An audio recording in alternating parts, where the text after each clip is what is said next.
Bonjour les amis, je sais rien qu'au titre de la vidéo, il y en a qui vont même pas cliquer, il y a les anti-foot primaires et parfois raisonnés qui vont m'expliquer qu'il y en a marre du football, que c'est un jeu d'abrutis, que c'est des millionnaires qui en ont rien à foutre de leur club, des mercenaires et tout et tout. Je veux dire avec des arguments qui tiennent, le milieu pourri, les supporters, la fédération, bon, rien que des arguments valables que j'entends, hein.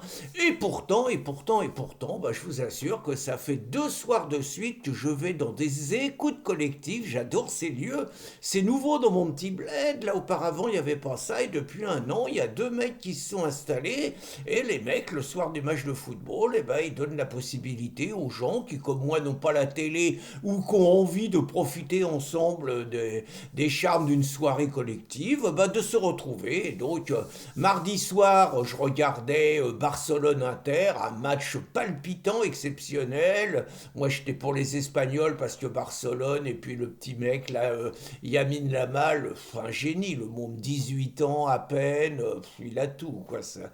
J'espère pour lui qu'il sera pas comme l'autre, là, Mbappé, qui était pareil il y a 18 ans, et que ça ne deviendra pas le connard que Mbappé est devenu. Voilà, donc déception, les Italiens ont gagné, mais les Italiens ont gagné avec leurs armes italiennes, sans tricher, rien à dire. Et puis hier, c'était donc l'autre demi-finale au Parc des Princes que les supporters et la France entière attendaient, c'était le Paris Saint-Germain contre Arsenal. Et donc Paris avait gagné 1-0 chez les Rosbif et tout le monde se disait c'est pas possible qu'ils puissent perdre quoi. Bon, ça a été laborieux, ils ont moins bien joué que d'habitude, il y avait plus de pression, mais bon, à l'arrivée, ils gagnent, ils se qualifient pour la finale, c'est la fête et je vais vous faire une révélation, j'ai fait la fête et cette année, je me réjouis après chaque victoire du Paris Saint-Germain. Alors vous allez me dire, mais t'es devenu un traître, c'est pas possible, tu nous dis toujours que le Qatar, c'est des islamistes, ils ont acheté un club en France et tu les supportes. Et je suis conscient hein, que ça peut un peu compliquer les choses, je vous explique. Hein. Le Qatar est propriétaire du Paris Saint-Germain depuis 14 ans. Et depuis 14 ans, ils ont une politique de vedette, ils ont mis du fric. Quand ils ont acheté le club, ils ont dit en 5 ans, on va gagner la Coupe d'Europe. Ça fait 14 ans quand même. Hein. Et je vous avoue que je me suis fait des ennemis mortels, y compris dans des écoutes familiales et tout. À chaque fois que le PSG perdait, je l'appelais le Paris-Qatar, hein.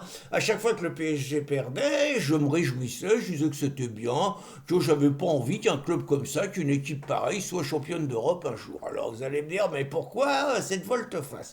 Bah écoutez, plusieurs raisons. Hein. D'abord, j'ai regardé jouer cette équipe cette année, c'était un début d'année catastrophique. Il y a un entraîneur que j'aime bien, Luis Enrique, j'aime bien sa conception du football, c'est la mienne, c'est-à-dire que c'est le football basé sur la technique, la créativité, des petits gabarits vifs et tout. C'est tout le contraire, pour vous dire les choses clairement, que le football prôné par Didier Deschamps et que celui de l'équipe de France de football, mais aussi que celui de la plupart des clubs français qui mettent le paquet sur le physique, sur l'athlétique et la plupart du temps sur le multiculturalisme avec un football qui est de plus en plus africanisé. Je dirais que par rapport à l'équipe de France de football, le Paris Saint-Germain, c'est les antipodes, c'est l'équipe la plus chrétienne du championnat de France de football. Vous regardez, alors bon, il n'y a pas que des blancs, vous avez raison.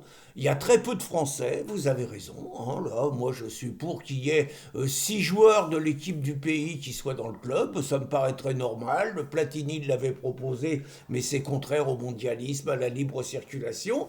Donc, il y avait hier un seul Français dans le 11 aligné, c'est Désiré Doué, un gamin de 19 ans qui promet. Sinon, quand je dis il y a une majorité chrétienne, c'est que la logique de l'équipe s'appuie sur des latinos, c'est-à-dire italiens, espagnols, portugais, brésiliens également, donc des mecs de culture chrétienne. Il y a deux musulmans dans l'équipe, hein. Il y a Hakimi, qui est un arrière-droit extraordinaire par ailleurs, hein. La question de la sympathie se pose pas. Et puis il y a Dembélé qui incarne un peu cette équipe du Paris Saint-Germain.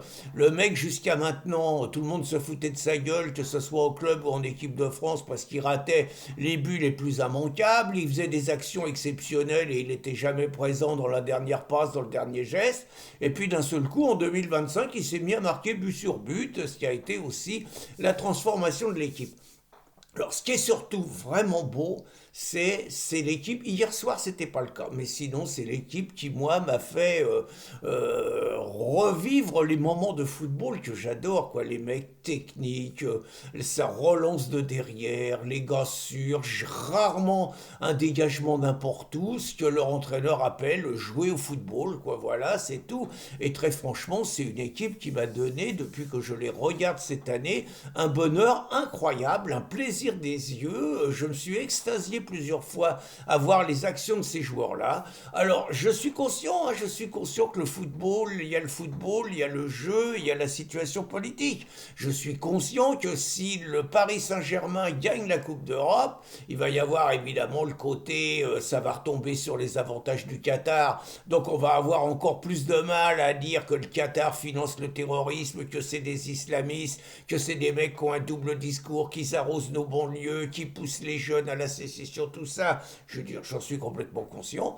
Je vous cache pas que ça va être dur de voir la dingo, maire de Paris, en finale de la Coupe d'Europe, même si j'ai d'après ce que j'ai compris, les rapports entre la dingo et le Paris-Qatar, le Paris Saint-Germain sont pas très bons. Je sais pas, une histoire de propriété du stade, je sais pas trop quoi, mais bon, en tout cas, voir la dingo pérorée, ça va m'agacer.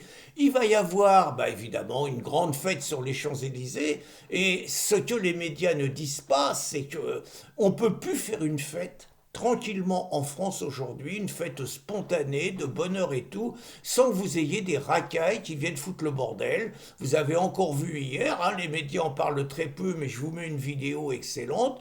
Vous voyez des drapeaux palestinos, on ne sait pas ce qu'ils viennent foutre là. Vous voyez des drapeaux maghrébins, on ne sait pas ce qu'ils viennent foutre là. Et vous voyez surtout des racailles qui viennent pourrir la fête et qui viennent pour chercher le baston avec les flics, incendier des bagnoles, péter des vitrines. Enfin bon, le scénario habituel, et ça c'est plus possible.